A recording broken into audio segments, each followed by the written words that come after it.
So I'm making this video today to uh, tell the story I wrote, basically the first one I finished.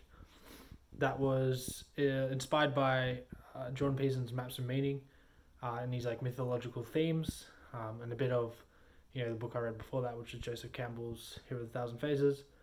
Um, I'm still working on the story.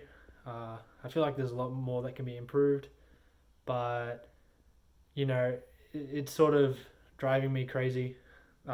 Just having doing this one project over and over, and there's a lot of other stories I want to work on, and so I want to give it a rest for the moment. Um, and yeah, there's like all these other stories I'm really excited about working on. So, but there's been people who've wanted to hear it, and I'm really interested uh, in especially people from like the Maps of Meaning reading group that I'm involved in on their perspectives, and I might send this out to other like screenwriting groups and stuff like that.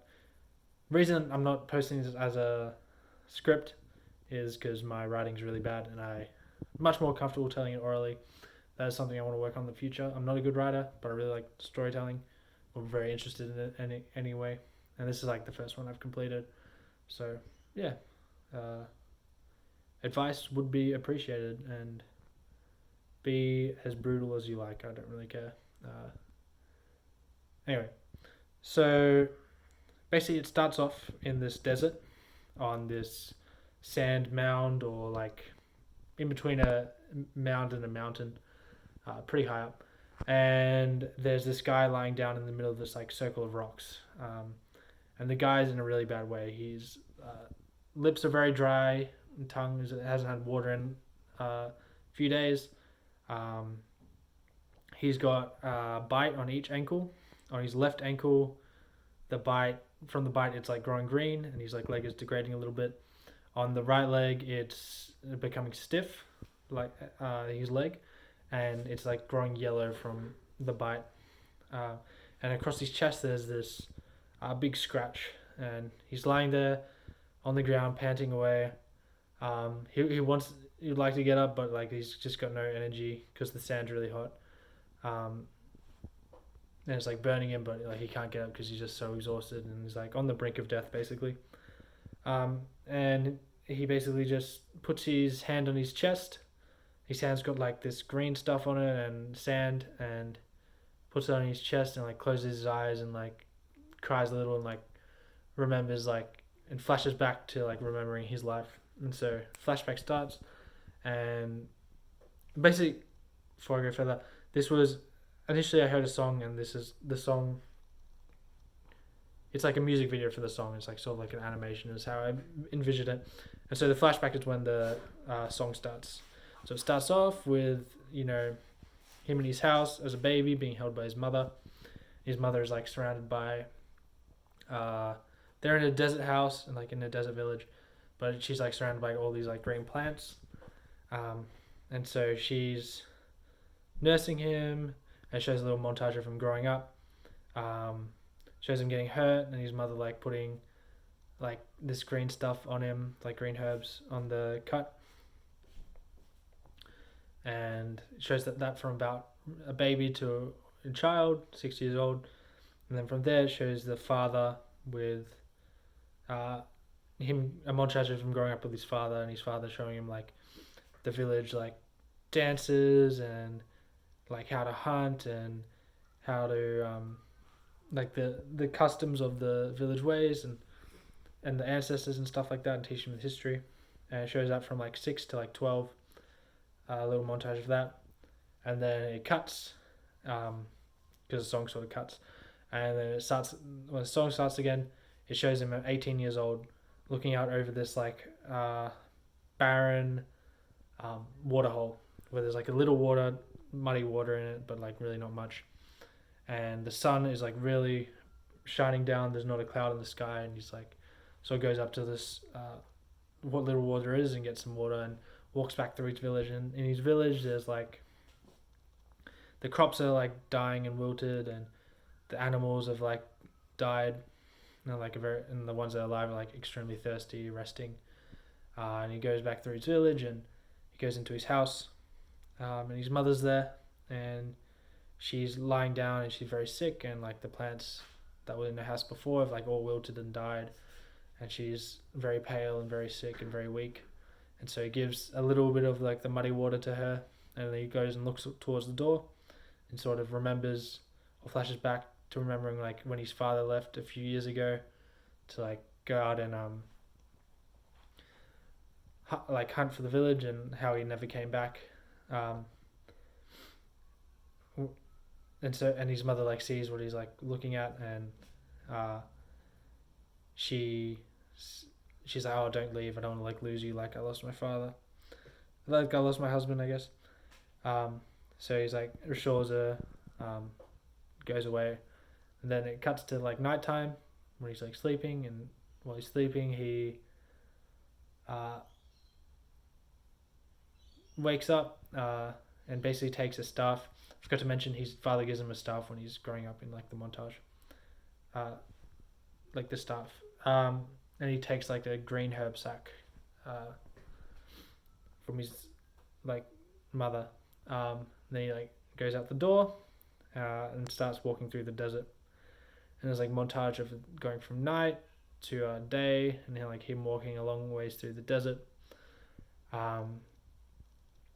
And after a long walk through the desert, he gets to this sand dune or sand mountain,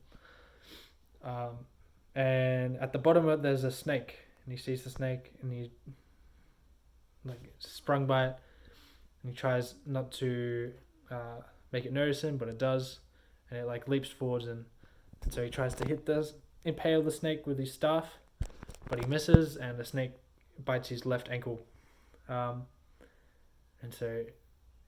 And as it's biting it, he's able to impale it because it's in one spot, but the damage has been done. And so he's killed the snake, and his left leg is really hurting, but he continues on very determined up the sand mountain. And from the left leg, as he's walking, it's becoming weaker, like the muscles are sort of like going down in his leg, and it's turning like green from the bite. It's like growing green. He goes up the mountain, and when he's like halfway up the mountain, he comes across a coyote, and he fights and the coyote sees him, attacks him. He fights the coyote and tries like killing him with the staff, but it's not working. So he like takes out from the green herb sack and like throws the herbs at the, or like the, not herbs, like I don't know how to explain it, like mist at the coyote, and it like blinds it, and he's able to kill the coyote with it blind. And then he keeps walking up the mountain. He gets to the top, and the eagle comes down and scratches his chest. And so now he's like really weak. Like he's using, oh, I forgot to say, like with the coyote bites the right ankle, and he's like leg becomes stiff after that. So he's sort of got to crutch his way up the top to the top of the mountain with a staff and weak left leg that is getting weaker by the second. And he gets to the top, scratches his chest from the eagle, and basically stumbles towards the middle of this like rock pattern and lies down and like collapses, and it's basically the same scene as the start. And so he's like lying there, and he's really weak, and he's like taking his last dying breaths. His hand on his chest, and with his eyes closed, this like shadow appears across his face, and like goes across his face, but he can't really see it because his eyes are closed, and like goes away. And then he opens his eyes and he looks up and he sees this cloud. Doesn't really recognize what it is at first. This like tiny cloud in the sky, and then he like realizes what it is, and he's like becomes much more focused and like attentive, and so oh my gosh. And then with like the music starts like build a little at this point, and so he takes his staff and he starts like climb up with the staff to like a standing position, and he basically wobbles and like gets into this like fighting position, and as like the music builds, like his strength sort of builds. It's sort of like the powers that were like killing him beforehand have like reversed, and they're starting to like give him power. And he basically holds his staff out in this like fighting position. He like concentrates on the cloud, closes his eyes, like the music's building more and more. He like shakes the staff a little, and like the rocks around him start to like levitate a little. Like there's like energy around him. The music build, and then it hits its drop, and when it drops, he takes his right leg around and his staff, and he smashes them on the ground. And as he does that, his right leg is like freed from the paralysis, and he starts to like dance. And as he dances, he like moves this, like sways the staff to the left, and the cloud like sways to the left a little, to the right, and the cloud goes to the right a little. He like helicopters it like around his head, and the cloud grows a little, but the sun is like way too strong, and it's like shrinking it more than it's growing. So he sort of kneels down and like goes within himself to like try and figure out deep within himself like another way to do this. And out of the rocks where he's like sort of like meditating, these spirit animals come. So the snake, the coyote, and the eagle all fly up towards the